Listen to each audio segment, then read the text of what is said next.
Përfundon në Madrid konferenca e AKB-s për klimën, negociatorët shtyn për vitin e ardhshëm një vendim kryesor mbi mënyrën e rregullimit të tregjeve globale të karbonit.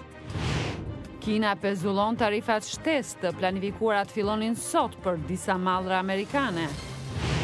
Kreu opozitës në Britani Jeremy Corbyn kërkon ndjes për humbje në zgjedhjet e parakohshme.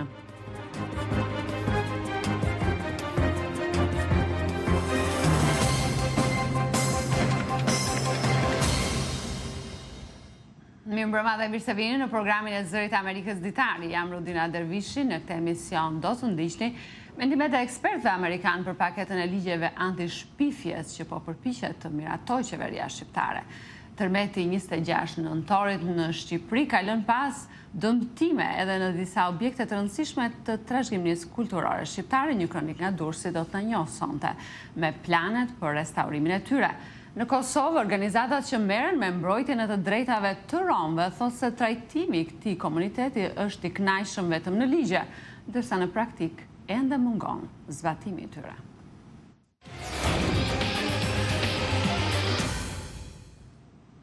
Bisedimet më të gjata ndonjëherë të Kombeve të Bashkuara për klimën përfunduan sot në Madrid, me vendet që ranë dakord të rrisin angazhimet e tyre për shkurtimin e emetimit karbonit vitin e ardhshëm, por duke shtyr vendime të qarta në fusha kryesore dhe kritike.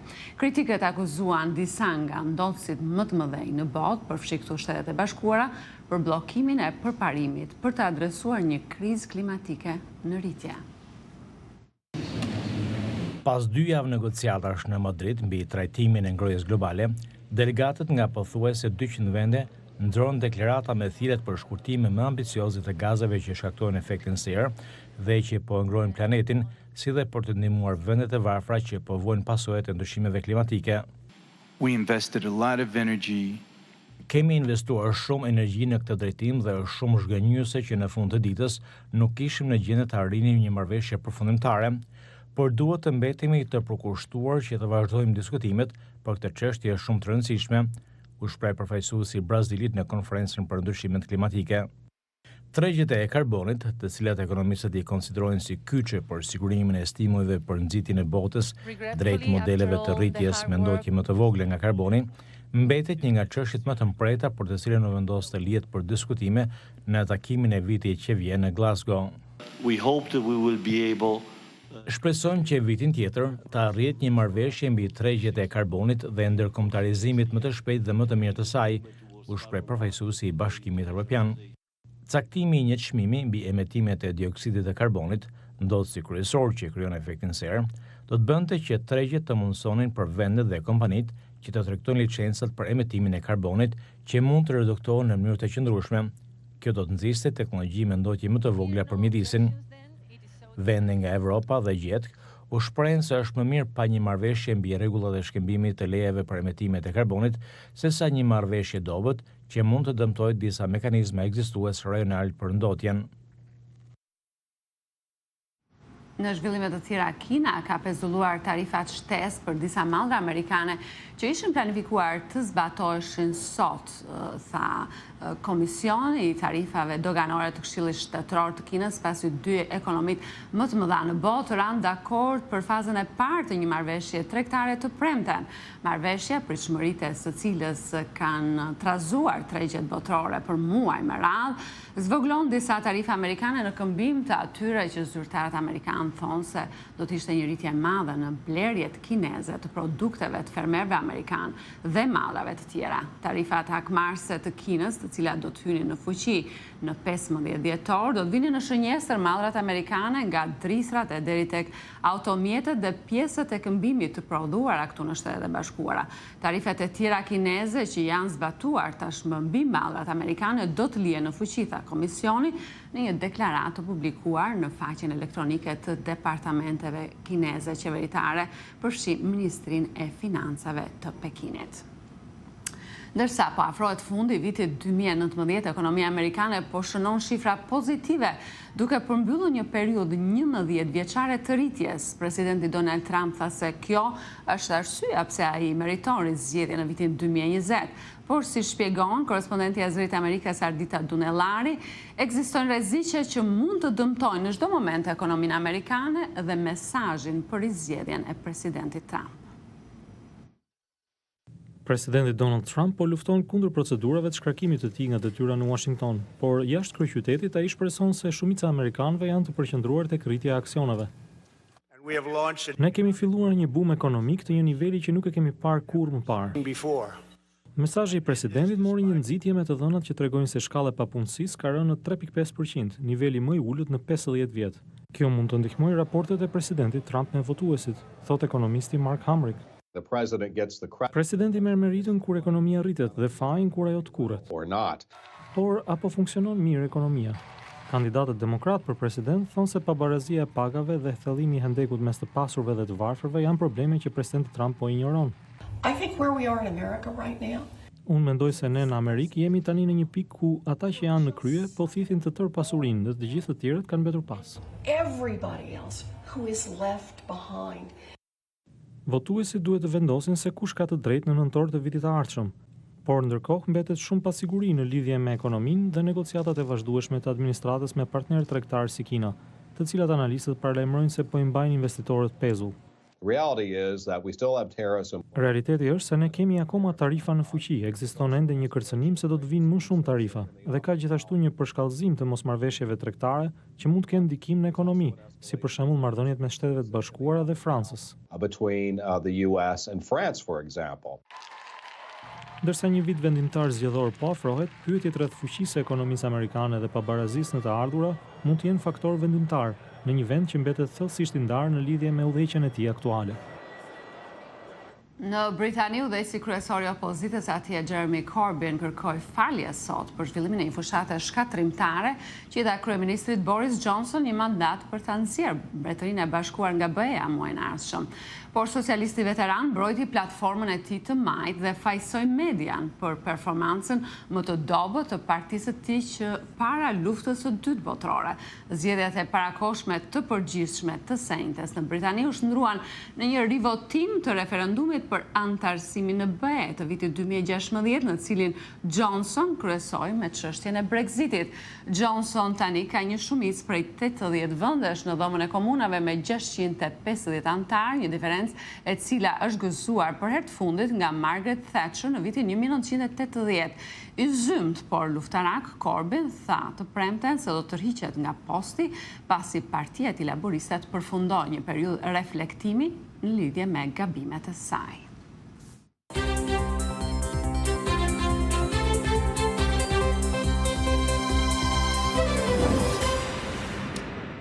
Kundërshtimet e fuqishme të gazetarëve shqiptar dhe organizatave të shumta ndërkombëtare që mbrojnë lirinë e fjalës nuk e ndaluan paketën e ligjeve anti-shpifje të qeverisë shqiptare të shkojë një hap më pranë miratimit, duke kaluar për shqyrtim këtë javë në parlament. Qeveria thot se kërkon të rregullojë tregun e informacioneve online dhe të mbrojë qytetarët nga lajmet e rreme. Unë pata rastin të bisedoj me 2 ekspertë të lirisë së medias mbi ndikimin që mund të ketë kjo paketë në mjedisin mediatik në Shqipëri dhe mundësinë e censurimit të fjalës së lirë nga qeveria. Organizatat ndryshme ndërkombëtare dhe gazetarët shqiptar kanë kohë që kanë shprehur shqetësim për të ashtu quajtur paketa e ligjeve anti-shpifje, duke parë atë si një mundësi të qeverisë për të shuar fjalën e lirë dhe kritikat ndaj saj.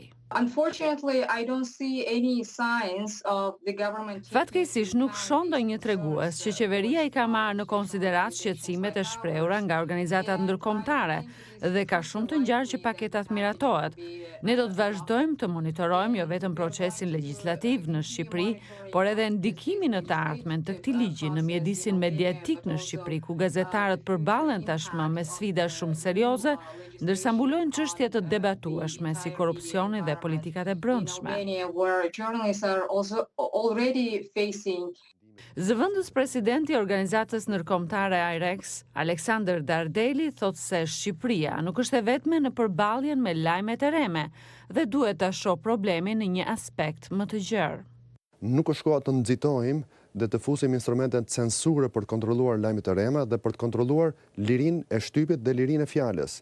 Gjëja më e mirë që mund të bëjë qeveria shqiptare është që të krijojë një ambient ku mediat kanë aftësi të krijojnë të ardhura të qëndrueshme biznesore, të cilat shërbejnë si karburanti i biznesit për të krijuar ide të mira dhe përmbajtje të mirë.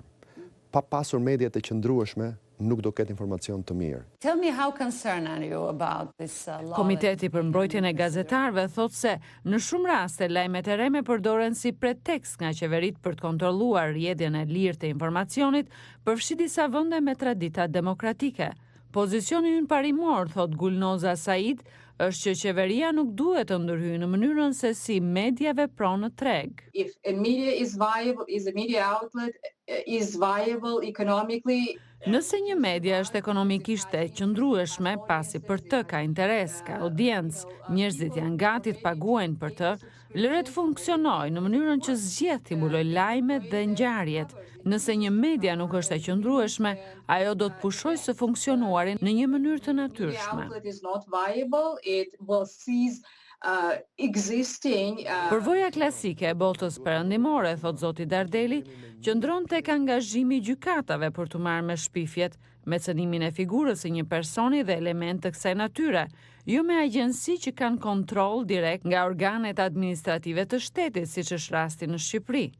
Zoti Dardeli thot se qeveria duhet të reflektojë dhe të ndryshojë amendamentet që po përpiqet miratoj tani.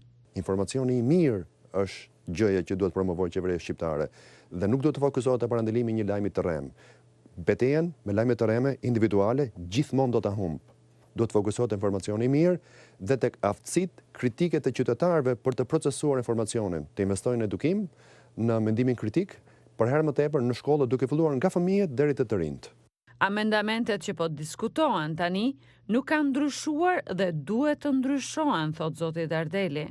Në radh parë, autoriteti i mediave audiovizive po fiton pushtet më tepër se që duhet për të kontrolluar shtypin dhe përmbajtjen që sjell shtypin në jetën e përditshme të shqiptarëve. Gjithashtu, këshilli i ankesave që ekziston poshtë autoritetit të mediave audiovizive po fuqizohet dhe në fjalë konkrete po jepet diskrecion dhe i far monopoli për të marrë me cilësinë e përmbajtjes që botojnë mediat shqiptare. Gjithmonë kur kemi monopol dhe diskrecion, kemi korrupsion dhe shpërdorim të pushtetit. Kjo është baza, kjo është themeli që qeveria shqiptare duhet ta korrigjojë. Rruga e Shqipërisë drejt Bashkimit Evropian dhe drejt institucioneve perëndimore, integrimi i vendit në këto institucione, thon ekspertët, nuk bëhet duke sulmuar shtypin e lirë dhe lirinë e fjalës.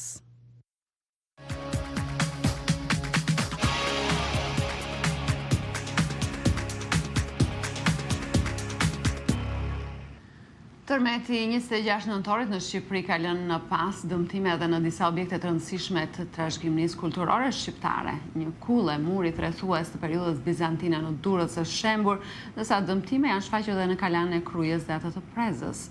Ekspertët po vlerësojnë ringritjen e kullës bizantine në Durrës, e cila përmban edhe dëshmi historike të rëndësishme të tërmeteve të forta që kanë prekur më parë qytetin. Korrespondenti i Zërit Amerikës Raymond Kolla ishte në Durrës dhe përgatiti kronikën. Ekspertët e monumenteve po shohin në Durrës dëmtimet në murin rrethues ndërtuar nga perandori bizantin Anastasi i parë me origjinë nga Durrësi. Nga 500 metër pjesë e këtij muri që kanë ardhur deri në ditët tona nga tërmeti i fundit është dëmtuar kulla C, thot profesor Gjera Karaiskaj, një njohës shumë mirë i kalave dhe fortifikimeve në Shqipëri. Fortifikimet e periudhës Anastasit janë shumë të rëndësishme, pse është një kala e bërë, si thosh, me porosi direkt nga perandori. Është një cilësi shumë të lartë, që ato të mesirë se janë shumë më mbrapa se sa këto.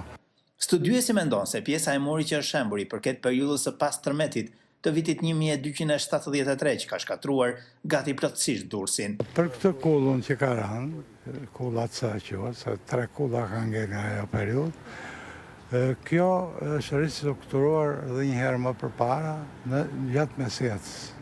Domethënë, muri që ka rënë, jo i gjithi, po ka marrë edhe pjesë të periudhës së Anastasit, është shkaktuar nga ristrukturimi i asaj periudhe, ku është ndërtuar një mur mesjetar, Domethënë gjithë muri që shef nga ana e detit ka qenë i rrëzuar. Dhe është ndërtuar një mur mesetar, jo me atë gjerësi që ka pas muri antik, dhe me themele të reja. Nuk është mbështetur mbi themelet e vjetra. Drejtori i Kulturës Kombëtare në Durrës, Alban Ramojita, i thotë se po katalogohen të gjitha dëmet dhe po përgatiten projektet ndërhyrëse. Është ngritur grupi punës për të verifikuar të gjitha dëmet e mundshme që kemi dhe për të bërë katalogimin e këtyre dëmtimeve. Për his vërtetës ka patur dëmtime të tjera, pasi ky tërmet që mjaft i fortë, kemi patur dëmtime në pjesën e murit të Porto Romanës, por për fat nuk është rrëzuar, por ka dëmtime dhe ka një çare perimetrale, cilët ishin vënë re në tërmetin e mëparshëm të 21 shtatorit. Ka patur disa godina të cilat janë godina historike dhe pjesë e historisë së këtij qyteti. Kemi pasur gjithashtu edhe muzeun arkeologjik të Durrësit, që është një nga muzeet më të rëndësishëm të vendit tonë. Por jo për fat nuk kemi në objekte, por në pjesën e vetë godinës, në strukturën e godinës. Ndërsa profesor Karaiska i thotë se si mund të ringrihet kulla e dëmtuar. Pjesët që kanë rënë si blogje do vendosen në vendet ku kanë qenë. Do bëhet një studim i plot, domethënë kjo do kohë, nuk është ra tërmeti, njeri jashtë s'ka ngel këtu, do kohën e vet, të bëhet studim i plot, dhe nga ana arkitektonike, nga ana historike dhe nga ana, si thuaç, e konsolidimit. Dëmet nga tërmeti kanë prekur edhe godinën e Muzeut Arkeologjik në Durrës, por jo objektet e tij të ekspozuara në mjediset e brendshme. Bledar Bica, përgjegjësi i Muzeut Arkeologjik të Durrësit, thotë se situata e godinës do të certifikohet nga ekspertët. Për momentin ne jemi në gatishmëri këtu në punë në muze, por muzeu qëndron i mbyllur për arsye sepse presim certifikimin nga ana e specialistëve mbi dëmet e shkaktuara nga tërmeti. Po në përgjithësi, për sa i përket objekte ka spostime, pjesa më e madhe spostime të disa objekteve të vogla, çka kemi parë. Krahas Durrësit, dëme nga tërmeti janë vërejtur edhe në Kalan e Prezës dhe në Kalan e Krujës. Profesor Karaiska i thotë se këto dëme janë të rikuperueshme, ndërkohë që nevojitet mbështetja me investime për t'i mbrojtur monumentet e trashëgimisë kulturore shqiptare nga rrisqet natyrore.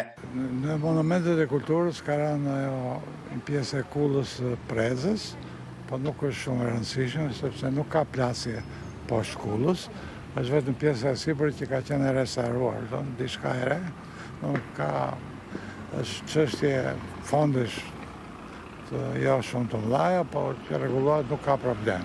Në Kruj ka një çarje të shkëmbit. Nuk ka rënë. Në Kruj janë bërë 2 ndërhyrje. Një është bërë në vitin 89, ku janë inkastruar gjithë ato shkëmbit. Kruja ka pas gjithmonë këtë problem. Tërmetet historik kanë lënë gjurmë në shkatrimet në Shqipëri dhe monumentet të trashëgimisë kulturore mbeten dëshmia e përpjekjeve njerëzore për të lënë pas dëmet e natyrës. Për Zërin e Amerikës nga Durrësi, Raymond Kola.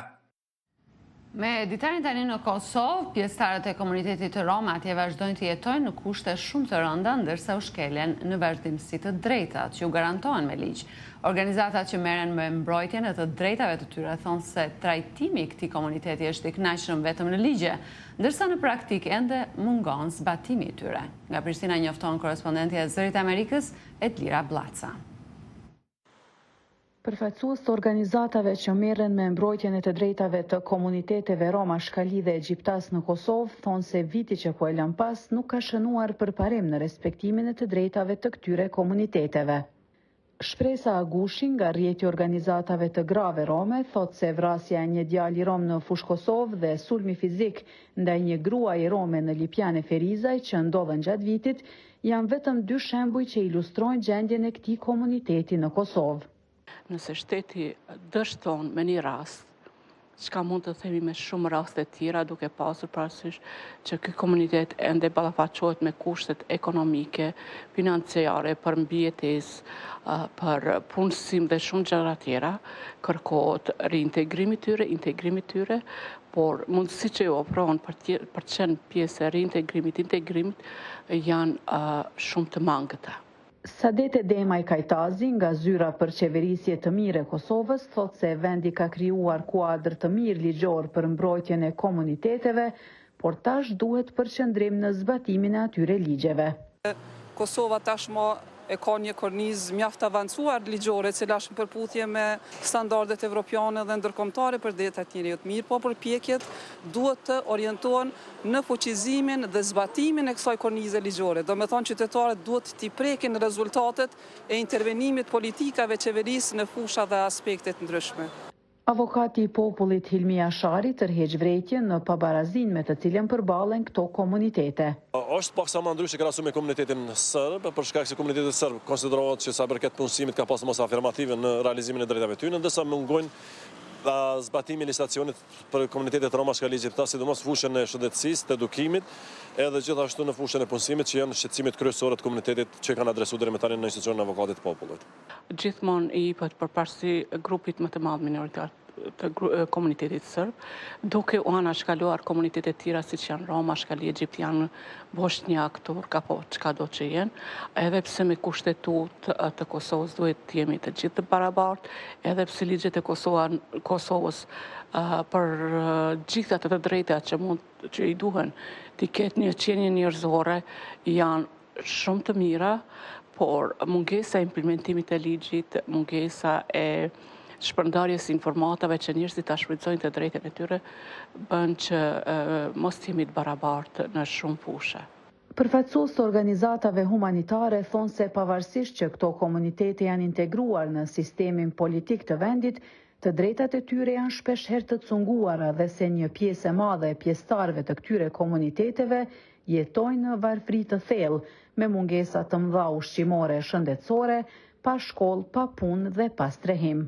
Për Zërin e Amerikës, Edlira Blaca, Prishtinë.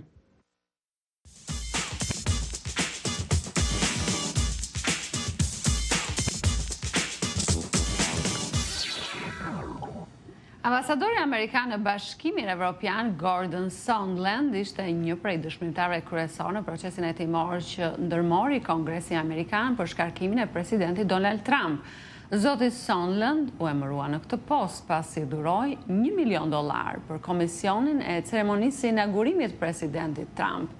Praktika e dhënies së posteve ambasadoriale mbështetësve të pasur nuk është diçka e re as për demokratët dhe as për republikanët. Por siç njofton korrespondentja e Zërit Amerikës Cindy Sain, disa ligjvënës dhe kandidat presidencial thonë se ka ardhur koha për ta kufizuar këtë praktikë. Vëmendja e miliona amerikanëve u tërhoq nga dëshmia e Gordon Sondlandit, sipërmarrësi i pasur i biznesit të hotelerisë që presidenti Donald Trump vendosi ta bëjë ambasadore në Bashkimin Evropian. Disa ligjvënës janë përqendruar tek arsyet pse presidenti Trump i tha zotit Sondland këtë postë të lakmuar. I dhuruat $1 milion komisionit për inaugurimin e tij, apo jo? Bleva një bilet VIP për inaugurimin. Vetë zoti Sondland konfirmoi se kjo është një shumë e lartë.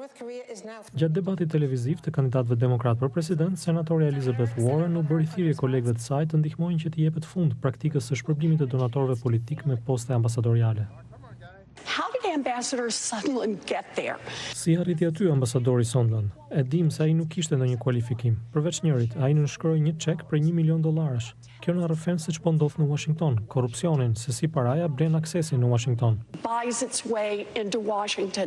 Ligjvënësi Ami Bera ka propozuar një projekt ligj që kufizon këtë praktikë dhe forcon diplomatët e karrierës në Departamentin e Shtetit. Historikisht 30% e ambasadorëve janë emërime politike, 70% vijnë nga radhët e diplomatëve të karrierës. Pra, i kemi vendosur këto kufizime. Sigurisht nuk duam t'i kufizojmë më shumë se ç'duhet presidentët. Ata mund t'i kërkojnë komisioneve të jashtme të dhomës përfaqësuesve ose senatit përjashtime për rastet kur mendojnë se duhet ta kalojnë këtë limit. Sidoqoftë gjykojmë vërtet të rëndësishme që të nxisim profesionistët e karrierës. Ligjvënësi Bera bëri krahasimin me zotit Sondland dhe disa prej diplomatëve të karrierës që dëshmuan gjatë seancave publike hetimore. Çfarë aftësish specifike diplomatike ofron ai? Krahasojeni me individët e tjerë, ambasadorin Bill Taylor, ambasadorin George Kent dhe ambasadorin Mary Jovanovic. Ata janë profesionistë që i kanë gjitur shkallët një nga një dhe që i kanë shërbyer vendit. Ish ambasadorja në Ukrainë, Mary Jovanovic, bëri një thirrje të zjarrt për të mbështetur diplomatët amerikanë që shërbejnë jashtë vendit. Ambasadorët janë simboli i Shteteve të Bashkuara jashtë vendit. Ata janë përfaqësues personal të presidentit. Ata duhet veprojnë dhe të flasin gjithnjë me autoritet të plotë për politikat e Shteteve të Bashkuara. Nëse gjymtohet kryepërfaqësuesi ynë, na kufizohet aftësia për të mbrojtur interesat jetësore të sigurisë kombëtare të Shteteve të Bashkuara.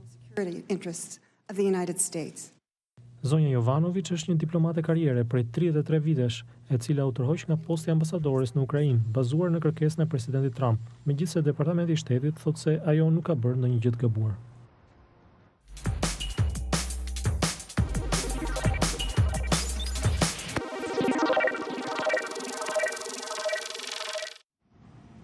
Kreditë studentore këtu në Shtetet e Bashkuara kanë ndihmuar miliona të rinj të marrin një diplomë kolegji. Por ato gjithashtu kanë lënë shumë prej këtyre ish studentëve me borxhe të mëdha, duke ndikuar në planet e tyre për të ardhmen. Korrespondenti i Zërit të Amerikës Ditari na sjell historinë e një ish studenteje nga Washingtoni.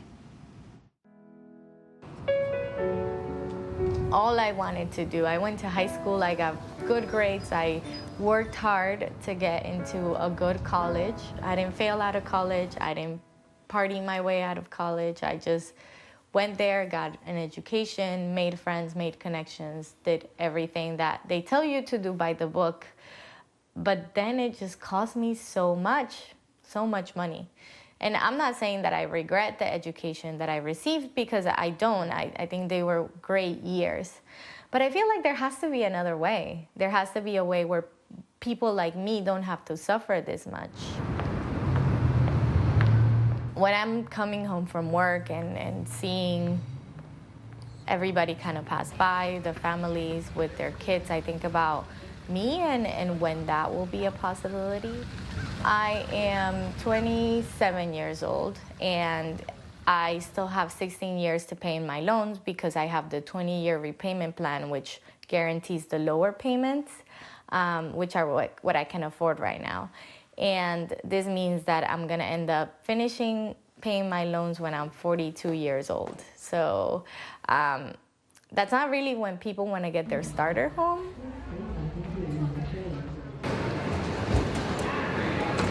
Also marriage, you know, when will I get married? Me coming into like a situation with all of these loans would have an impact on my partner, so I would want to minimize that as much as possible whenever I decide to get married. And also kids are expensive, so if I'm paying like a small mortgage in loans, then how can I afford kids? And I would like to have kids, and I would like to get married. I have about $35,000 that are under my name. But the bulk of my loans is under Parent Plus loans, which are under my mom's name. Holy baby Jesus. Ai, esse afeto grande. I'm definitely not the only one in this situation. People in the States owe about $1.5 trillion in student loans. It's a huge problem. It's bigger than just me and me making quote-unquote bad decisions. Even though this is the reality of things, in my heart I still think that young people, no matter what their background is, should be able to access the education that they want to access. Like, education should not be a bad thing. Like, me going to a good school should not be a bad thing.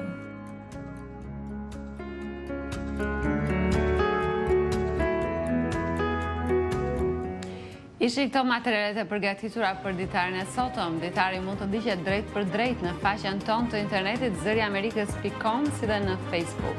Të ndajemi së bashku, natën e mirë dhe mirupafshim.